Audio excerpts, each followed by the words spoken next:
Salam sejahtera untuk kita semua. Terima kasih. Pertama-tama mari kita panjatkan kehadirat puji syukur kehadirat Tuhan Yang Maha Kuasa, di mana atas berkat dan rahmat karunia-Nya kita masih dapat dikumpulkan, meskipun perkumpulan kita pada saat ini tidak dengan secara langsung. Namun ini bukan menjadi penghalang kita untuk terus belajar dan mematahkan semangat kita untuk mengetahui yang belum kita ketahui. Terima kasih saya ucapkan kepada Ibu Nenggolan selaku dosen pengampu mata kuliah seminar, di mana atas bimbingan dan arahan Ibu pada hari ini juga saya Elias Berpip Sibarus dengan NPM 17110067 dapat mempresentasikan hasil proposal yang telah saya kerjakan yang berjudul Campur Kode Tuturan Penjual dan Pembeli Masyarakat Batak Karo di Pasar Tiga Panah, Kecamatan Tiga Panah, Kabupaten Karo. Jadi inilah yang dapat saya, langsung saja kita masuk kepada baik. Di bab 1 kita akan bahas pendahuluan. Di pendahuluan ini akan kita bahas yang pertama, yaitu latar belakang, rumusan masalah, batasan masalah, tujuan penelitian, dan manfaat penelitian. Di manfaat penelitian nanti akan kita bahas lagi menjadi dua, yaitu manfaat teoritis, manfaat praktis. Selanjutnya kita masuk kepada latar belakang. Nah, campur kode terjadi apabila seorang penutur menggunakan satu bahasa secara dominan untuk mendukung suatu tuturan yang disisipi unsur bahasa lainnya. Nah, permasalahan dalam campur kode bahasa ini memang semakin kelihatan, di mana semakin berkembangnya zaman dan semakin rendahnya keingintahuan masyarakat terhadap bahasa daerah atau pun bahasa daerah lainnya. Campur kode merupakan konvergensi kebahasaan yang unsur-unsurnya berasal dari beberapa bahasa. Masing-masing telah meninggalkan fungsinya mendukung fungsi yang disisipkan pada Suwito dalam Umar pada tahun 1993 halaman 14. Selain itu, ada juga pendapat lain yang menyatakan bahwa campur kode adalah peristiwa pemakaian dua bahasa atau lebih dengan saling memasukkan unsur bahasa yang satu ke bahasa lainnya dalam satu tuturan. Peristiwa campur kode lebih menekankan pada satu bahasa yang lainnya dalam suatu tuturan. Peristiwa campur kode ini lebih menekankan pada suasana yang santai atau informal. Nababan pada halaman 1986 pada halaman 7. Campur kode dapat terjadi karena perbedaan atau karakteristik penutur yang terikat konteks. Dalam suatu tuturan, setiap penutur mempunyai latar belakang pengetahuan atau background knowledge yang berbeda-beda.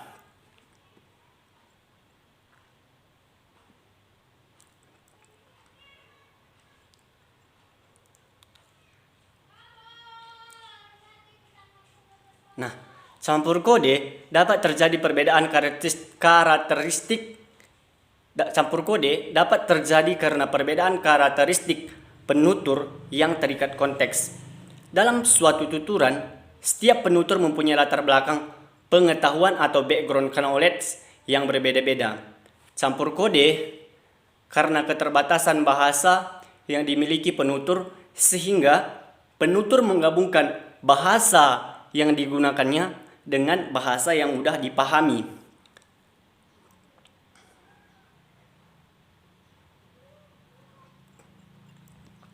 Peristiwa tutur percakapan yang terjadi antara penjual dan pembeli masyarakat Batak Karo di Pasar Tiga Panah, Kecamatan Tiga Panah, Kabupaten Karo, penulis menemukan peristiwa atau tuturan antara penjual dan pembeli dalam proses tawar-menawar menggunakan campur kode bahasa Batak Karo dengan bahasa Indonesia dan bahasa daerah lainnya atau transaksi jual beli.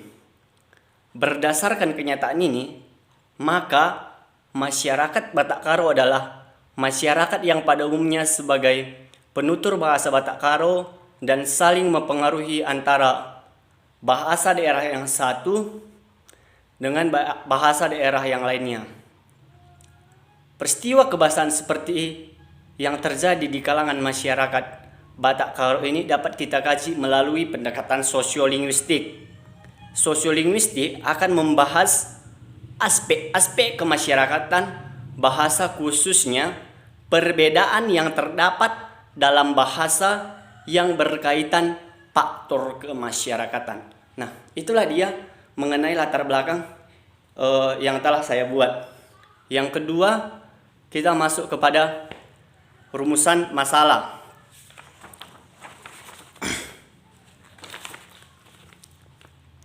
Berdasarkan latar belakang di atas, bahwa campur kode yang terdapat dalam tuturan antara penjual dan pembeli masyarakat Batak Karo di Pasar Tiga Panah perlu diteliti untuk memperoleh uraian yang lebih terperinci. Adapun masalah yang dalam penelitian ini adalah sebagai berikut. Yang pertama, campur kode apa sajakah yang terdapat dalam tuturan antara penjual dan pembeli masyarakat Batak Karo di Pasar Tiga Panah? Yang kedua, faktor-faktor apa sajakah yang menyebabkan campur kode yang terdapat dalam tuturan antara penjual dan pembeli masyarakat Batak Karo di Pasar Tiga Panah? Yang ketiga, bagaimanakah frekuensi penggunaan bentuk-bentuk campur kode yang terdapat dalam tuturan antara penjual dan pembeli masyarakat Batak Karo di Pasar Tiga Panah? Inilah yang akan kita bahas nanti di dalam proposal yang telah saya kerjakan. Yang ketiga yaitu kita akan membahas mengenai batasan masalah. Nah, untuk memperjelas ruang lingkup pembatasan masalah, maka peneliti membatasi agar cakupannya lebih fokus. Peneliti membatasi objek penelitian ini hanya tentang bentuk-bentuk campur kode yang terdapat dalam tuturan antara penjual dan pembeli masyarakat Batak Karo di Pasar Tiga Panah yang berupa penyisipan kata, perasa, kata ulang. Itulah dia batasan masalah. Yang keempat yaitu tujuan dari penelitian. Berdasarkan masalah yang telah diuraikan, maka tujuan penelitian ini adalah sebagai berikut. Yang pertama, mendeskripsikan bentuk-bentuk campur kode yang terdapat dalam tuturan antara penjual dan pembeli masyarakat Batak Karo di Pasar Tiga Panah. Yang kedua, untuk mengetahui apa saja faktor-faktor penyebab campur kode yang terdapat dalam tuturan antara penjual dan pembeli masyarakat Batak Karo di Pasar Tiga Panah. Yang ketiga yaitu menghitung frekuensi penggunaan bentuk-bentuk campur kode yang terdapat dalam tuturan antara penjual dan pembeli masyarakat Batak Karo di Pasar Tiga Panah. Itulah dia mengenai tujuan penelitian. Selanjutnya kita masuk kepada manfaat penelitian. Yang pertama yaitu manfaat teoritis.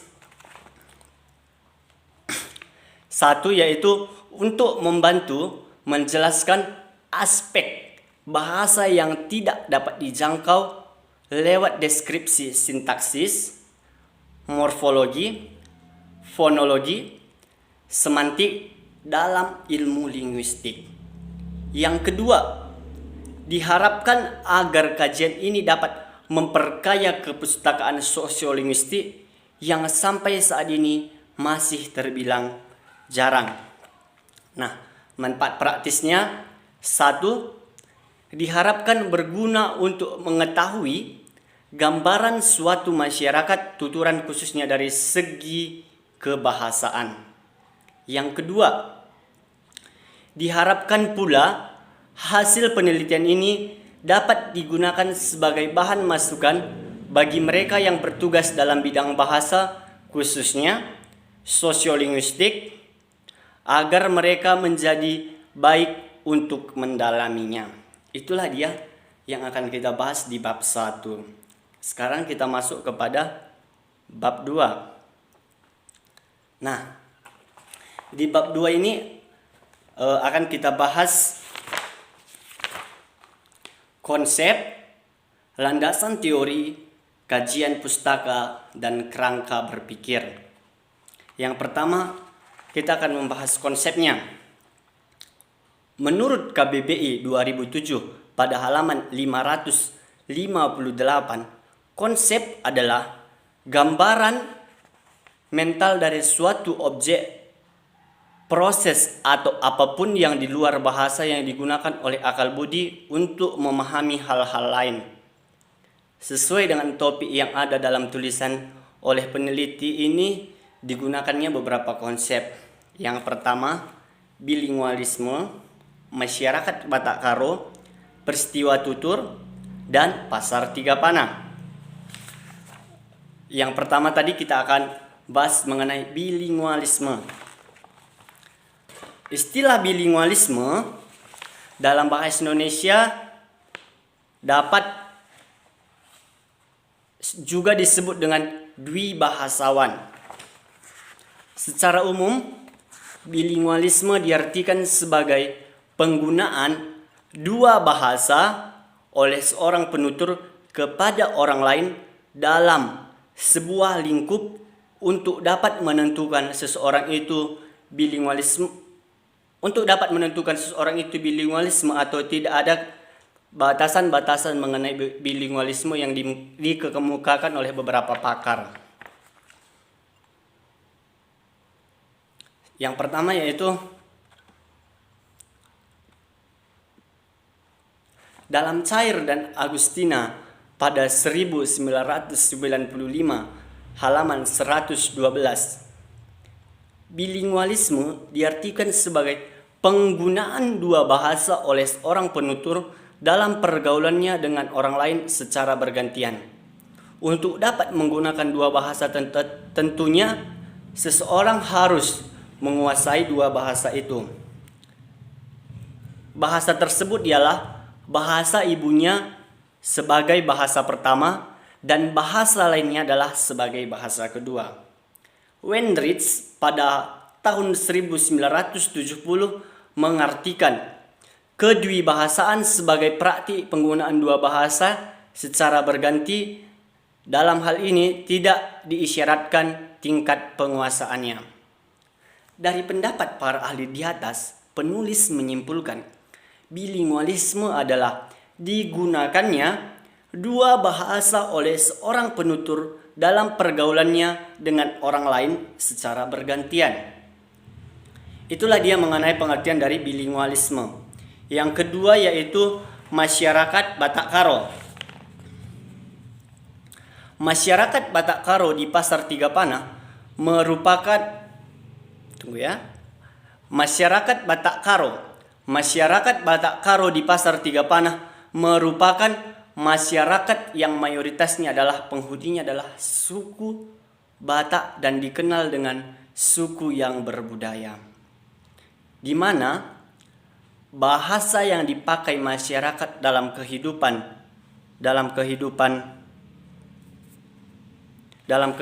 sehari-hari, di mana bahasa yang dipakai masyarakat dalam kehidupan sehari-hari tersebut masih menggunakan bahasa Batak Karo atau BBK, bahasa Batak Karo. Namun, di dalam kehidupan sehari-hari, tentunya dalam kehidupan sehari-hari,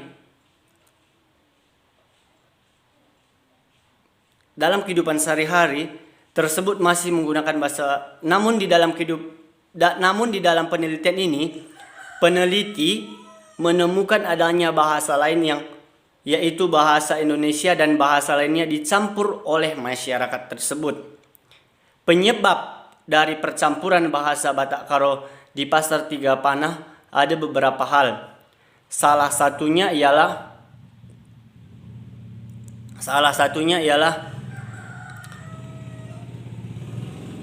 adanya latar belakang sosial, pengaruh masyarakat luar atau masuknya suku di luar suku Batak Karo dan lainnya. Itulah dia mengenai masyarakat Batak Karo. Yang kedua, yang selanjutnya yaitu peristiwa tutur. Peristiwa tutur atau speechman adalah terjadinya atau berlangsungnya interaksi linguistik dalam suatu bentuk ujaran atau lebih yang melibatkan dua pihak, yaitu penutur dan lawan tutur. Dengan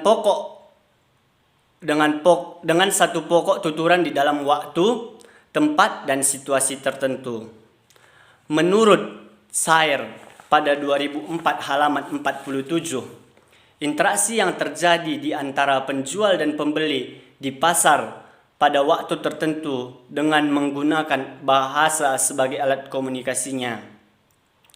Nah, dari pendapat para ahli di atas, penulis menyimpulkan peristiwa tutur adalah terjadinya atau berlangsungnya interaksi linguistik dalam satu bentuk ujaran atau lebih yang melibatkan dua pihak, yaitu penutur dan lawan tutur, dengan satu tuturan di dalam tempat dan situasi tertentu. Jadi, interaksi yang berlangsung antara seorang pedagang dan pembeli di pasar pada waktu tertentu menggunakan bahasa sebagai alat komunikasinya.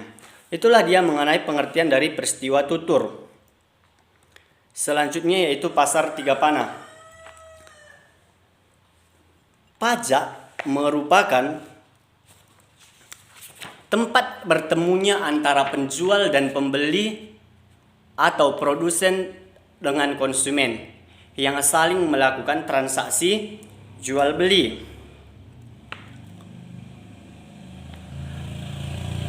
Transaksi jual beli pertemuan antara satu dengan orang lainnya dengan melakukan tukar menukar suatu barang dengan satu barang yang lainnya.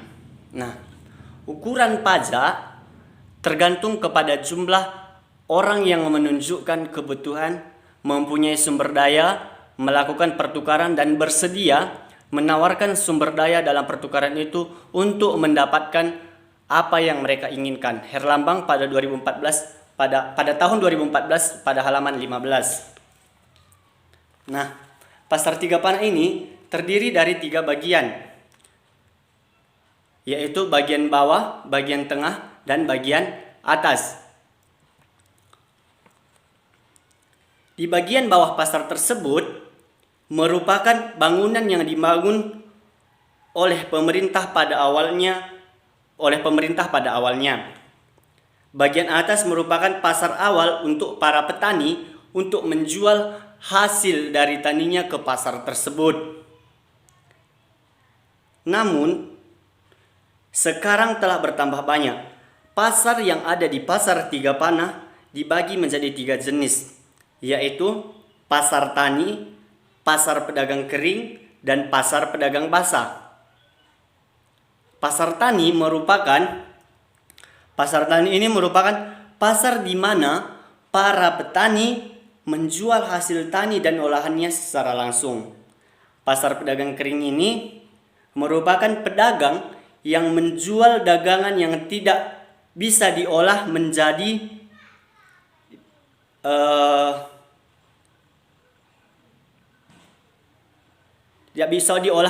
makanan. Misalnya pakaian, sepatu, alat-alat rumah, buku, dan lainnya. Sedangkan pedagang basah ini merupakan pedagang yang menjual olahan dapat dijadikan makanan. Misalnya pedagang daging, ikan, bumbu, kelapa, gorengan, dan lainnya. Nah, Pasar Tiga Panah ini merupakan pasar satu-satunya yang ada di Kecamatan Tiga Panah. Pembeli hasil tani dan pedagang yang berdagang kering di pasar Tiga Panah bukan hanya masyarakat yang bersuku Batak Karo.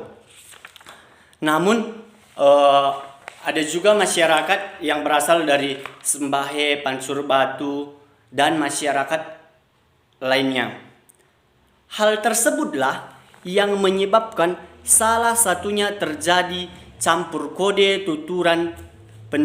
Hal tersebutlah yang menyebabkan salah satu faktor percampuran bahasa atau campur kode. Selanjutnya yaitu di landasan teori. Di landasan teori ini akan kita bahas yaitu sosiolinguistik. Abdul Chair dan Leonin Agustina pada tahun 2014 pada halaman 2 mengatakan bahwa sosiolinguistik merupakan ilmu antardisiplin antara sosiologi dan linguistik. Dua bidang ilmu empiris yang mempunyai hubungan yang sangat erat. Sosiologi berusaha mengetahui bagaimana masyarakat itu terjadi, berlangsung dan tetap ada. Dengan mempelajari lembaga sosial dan segala masalah sosial dalam suatu masyarakat, akan diketahui cara-cara manusia menyesuaikan diri dengan lingkungannya. Bagaimanakah mereka bersosialisasi dan menetapkan diri kepada tempatnya masing-masing di dalam masyarakat. Sedangkan linguistik, ilmu yang mempelajari bahasa atau bidang ilmu yang mengambil bahasa itu sebagai objeknya. Namun dengan demikian bahwa sosiolinguistik adalah bidang ilmu antara disiplin yang mempelajari bahasa dengan kaitannya dengan penggunaan bahasa itu di dalam masyarakat. Krida Laksana pada tahun 1978 pada halaman 94 mengatakan sosiolinguistik adalah cabang ilmu linguistik yang bersifat interdisipliner dengan ilmu sosiologi, dengan objek penelitian hubungan antara bahasa dan faktor-faktor sosial di dalam suatu masyarakat tutur, atau ilmu yang mempelajari ciri dan variasi atau bahasa fungsi itu di dalam suatu masyarakat bahasa. Pendapat lain seperti Nababan pada tahun 1986 pada halaman 2 mengatakan sosiolinguistik adalah mempelajari dan membahas aspek-aspek kemasyarakatan bahasa, khususnya perbedaan-perbedaan atau variasi yang terdapat dalam bahasa yang berkaitan dengan faktor-faktor kemasyarakatan atau sosial. Nah, selanjutnya yaitu campur kode. Sebelum kita masuk ke campur kode, dari beberapa pendapat para ahli di atas, penulis menyimpulkan bahwa sosiolinguistik adalah kajian tentang bahasa dalam kaitannya dengan masyarakat. Itulah yang saya simpulkan mengenai pengertian dari sosiolinguistik dari beberapa pendapat para ahli di atas. Selanjutnya kita masuk kepada campur kode. Agustina dan Chair pada tahun 2014 pada bukunya halaman 114, campur kode adalah sebuah kode utama atau kode dasar yang digunakannya dan memiliki fungsi dan keotonomiannya. Sedangkan kode-kode lain yang terlibat dalam peristiwa tutur itu hanyalah berupa serpihan atau pieces aja, tanpa fungsi dan keotonomiannya sebagai sebuah kode. Akibatnya akan muncul satu ragam bahasa Indonesia yang kejawa-jawaan dalam hal penelitian ini bahasa Batak Karo yang keindonesiaan. Campur kode terjadi apabila seorang penutur menggunakan satu bahasa secara dominan mendukung suatu tuturan yang disisipi dengan unsur bahasa lainnya. Hal ini biasanya berhubungan dengan karakteristik penutur seperti latar belakang sosial, tingkat pendidikan, dan rasa keagamaan, dan sebagainya. Suwito dalam Umar pada tahun 1993 pada bukunya halaman 14, campur kode merupakan konvergensi kebahasaan yang unsur-unsurnya berasal dari beberapa bahasa. Masing-masing telah meninggalkan fungsinya dan mendukung bahasa yang disisipinya.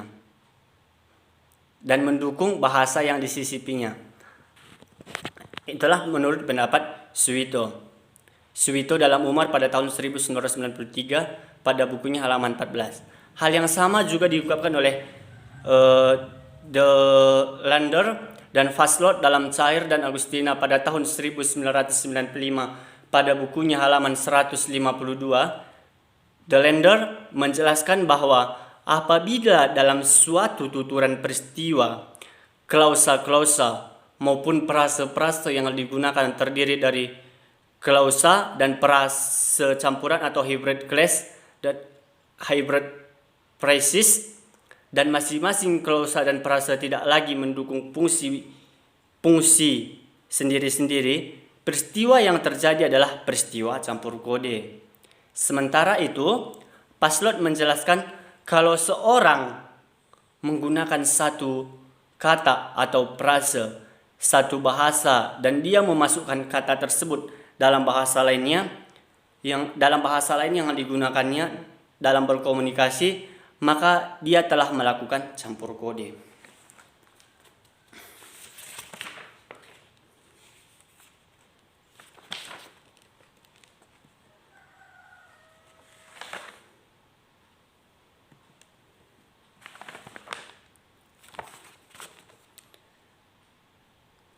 Dalam kondisi yang maksimal, campur kode merupakan konvergensi kebahasaan atau linguistic convergence yang unsur-unsurnya berasal dari beberapa bahasa yang masing-masing meninggalkan fungsinya dan mendukung fungsi bahasa yang disisipinya.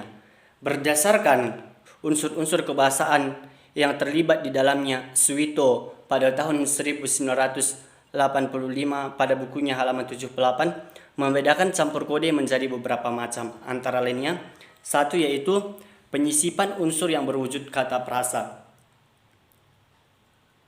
Nah, ini penyisipan unsur yang berwujud kata frasa ini merupakan satuan bebas yang paling kecil yang dapat berdiri sendiri dan mempunyai arti. Kita dapat membagi menjadi 4 bagian, yaitu kata benda, kata nomina, kata kerja, kata perba, kata sifat atau adjektiva, dan kata tugas. Saya ulangi. Penyisipan yang pertama yaitu penyisipan unsur-unsur yang berwujud kata frasa. Nah, penyisipan unsur yang berwujud kata frasa ini merupakan satuan bebas yang paling kecil yang memiliki arti dan dapat berdiri sendiri. Kata dapat dibagi menjadi 4 yaitu kata benda atau kata nomina, kata kerja atau kata perba, kata sifat atau kata adjektiva, dan kata tugas. Itulah dia pengertian dari penyisipan unsur-unsur yang berwujud kata.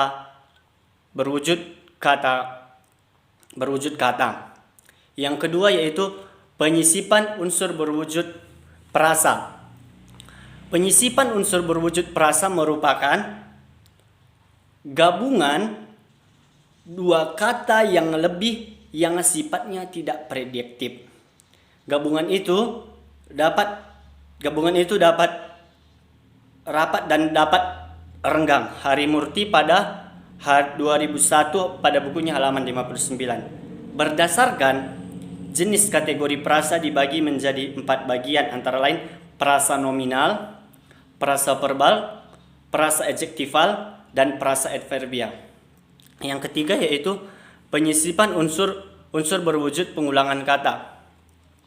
Penyisipan unsur-unsur perwujudan perulangan kata yaitu penyisipan unsur-unsurnya yang berwujud perulangan kata. Maksudnya, penyisipan perulangan kata ke dalam bahasa inti atau bahasa utama dari sebuah kalimat. Yang keempat yaitu penyisipan unsur-unsur berwujud ungkapan atau idiom. Nah, penyisipan unsur-unsur berwujud ungkapan atau idiom merupakan unsur yang berwujud ungkapan atau idiom, yaitu penyisipan kata-kata kiasan dari satu bahasa menjadi serpihan dari bahasa inti yang dimasukinya. Nah, dari pendapat beberapa ahli yang telah kita dengarkan tadi, penulis ingin menyimpulkan pengertian dari campur kode tersebut. Campur kode itu merupakan penggunaan satuan bahasa dari bahasa satu ke bahasa lainnya untuk memperluas gaya bahasa atau ragam bahasa yang termasuk di dalamnya kata, klausa, idiom, sapaan, dan sebagainya. Selanjutnya kita masuk kepada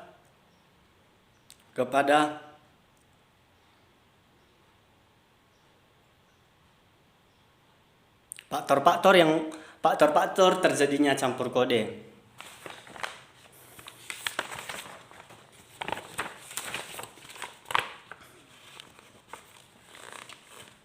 Nah, campur kode tidak mungkin muncul karena tuntutan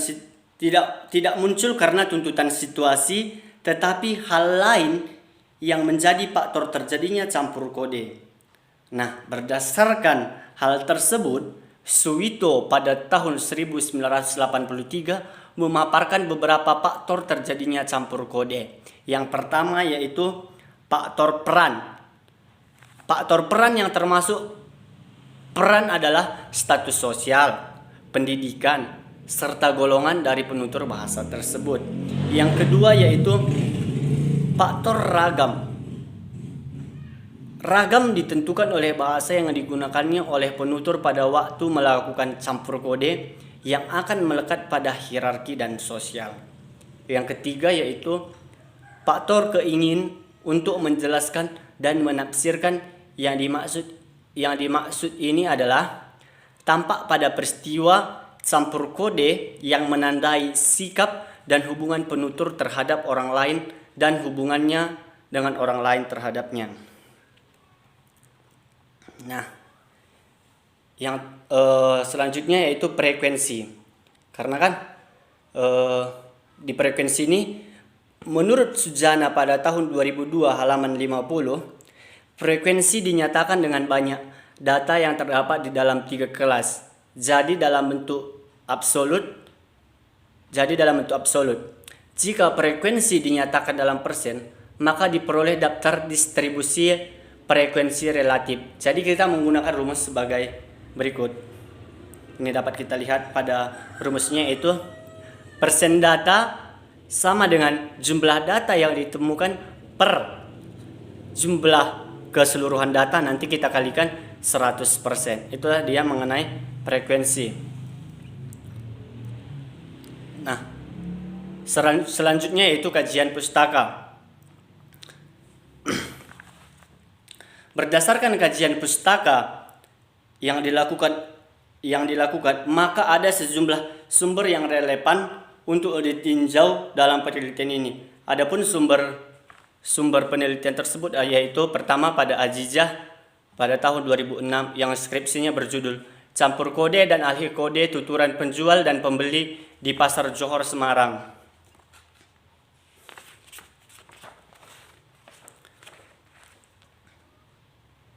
Ya, metode yang digunakannya adalah metode simak, rekam, catat, dan pendekatan penelitian yaitu pendekatan kualitatif deskriptif. Hasil dari penelitian ini mengatakan bahwa sejumlah ahli kode tuturan penjual dan pembeli di Pasar Johor Semarang adalah berupa ahli bahasa Jawa ke dalam bahasa Indonesia dan ahli bahasa Indonesia ke dalam bahasa asing. Ahli bahasa Jawa berupa peralihan antara tingkat tutur yaitu krama, madya, dan ngoko. Penelitian ini berkontribusi terhadap kajian wujud alih kode campur kode tuturan penjual dan pembeli di Pasar Johor Semarang dalam bahasa Jawa ke dalam bahasa Indonesia dan bahasa Indonesia ke dalam bahasa asing. Yang kedua yaitu Rahmawati pada 2014 dalam skripsinya yang berjudul Campur Kode pada Tuturan Sehari-hari di Desa Tanjung Langkat. Nah, penelitian ini juga menggunakan metode simak libat cakap dan metode padan. Kemudian teknik yang digunakannya adalah teknik libat cakap, teknik rekam, dan teknik catat. Pendekatan yang digunakan dalam penelitian ini adalah pendekatan sosiolinguistik, bilingualisme, dan campur kode. Hasil penelitian ini menyatakan bentuk-bentuk campur kode adanya berbentuk penyisipan kata, penyisipan frase, penyisipan klausa, penyisipan pengulangan kata. Kontribusi penelitian ini berupa bentuk-bentuk campur kode pada tuturan sehari-hari di Desa Tanjung Langkat.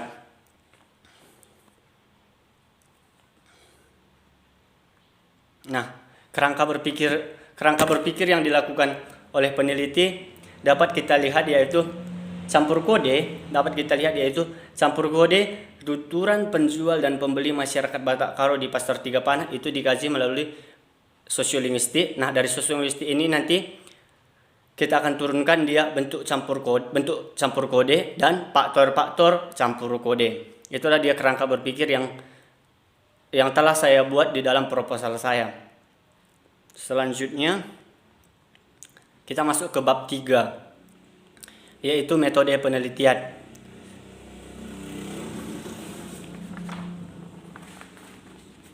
Nah,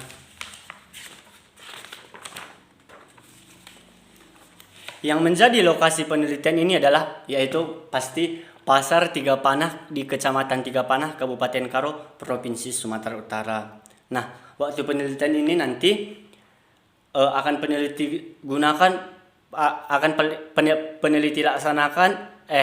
penelitian yang digunakan peneliti untuk melaksanakan penelitian ini terhadap objek sekitarnya 1 bulan mulai setelah disetujui proposal yang telah saya buat ini. Selanjutnya yaitu sumber data. Data yang berfungsi sebagai bahan sumber untuk menyusun suatu pendapat, keterangan atau bahasa yang dipakai untuk penalaran atau penyelidikan. Alwi pada 2005 pada bukunya halaman 319.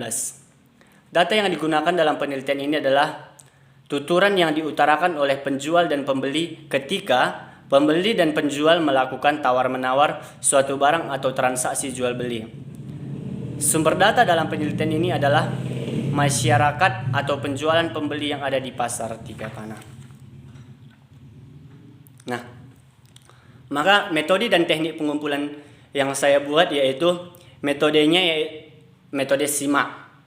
Metode simak ini adalah metode yang digunakan oleh peneliti untuk menyimak pembicaraan yang dituturkan oleh narasumber atau penutur bahasa.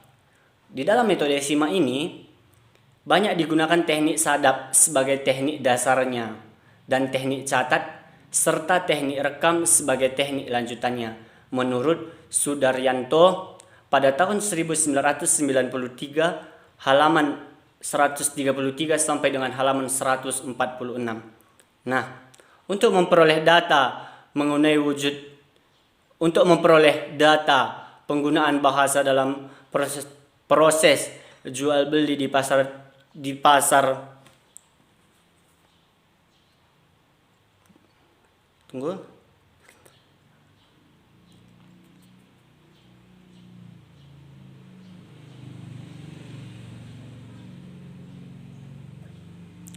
sebentar ya.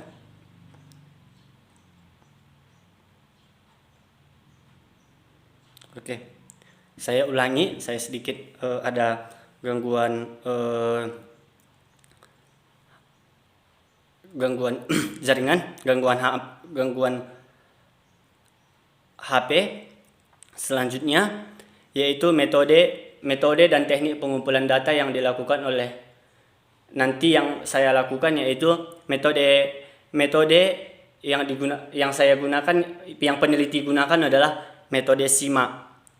Metode simak adalah metode yang digunakan untuk menyimak pembicaraan yang dituturkan oleh narasumber atau penutur bahasa. Dalam metode simak ini banyak digunakan nanti teknik sadap sebagai teknik dasarnya dan teknik catat serta teknik rekam sebagai teknik lanjutannya menurut Sudaryanto pada tahun 1993 pada bukunya halaman 133 sampai dengan halaman 146. Nah, untuk memperoleh data mengenai wujud campur kode digunakannya metode simak yakni mengakses data dengan menyimak penggunaan bahasa dalam proses jual beli di pasar yang digunakan oleh penjual dan pembeli dalam proses transaksi atau tawar-menawar. Selanjutnya yaitu metode teknik analisis data. Nah, setelah data terkumpul dan diklarifikasikan, maka langkah selanjutnya yaitu menganalisis data tersebut. Analisis data dalam penelitian ini menggunakan metode padan. Metode padan adalah yang alat penentunya di luar bahasa atau terlepas dan tidak menjadi bagian dari bahasa yang bersangkutan. Sudaryanto pada tahun 1993 pada bukunya halaman 13. Dalam penelitian ini, penulis menggunakan metode padan yaitu alat penentunya di luar atau terlepas dan tidak menjadi bagian dari bahasa yang bersangkutan. Teknik dasar yang digunakan peneliti adalah teknik pilah unsur penentu atau PUP.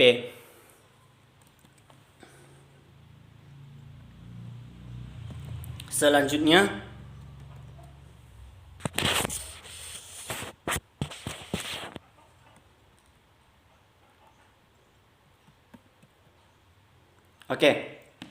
itulah dia mengenai proposal yang telah saya kerjakan yang berjudul Campur Kode Tuturan Penjual dan Pembeli Masyarakat Batak Karo di Pasar Tiga Panah, Kecamatan Tiga Panah, Kabupaten Karo. Sekianlah yang dapat saya presentasikan. Terima kasih.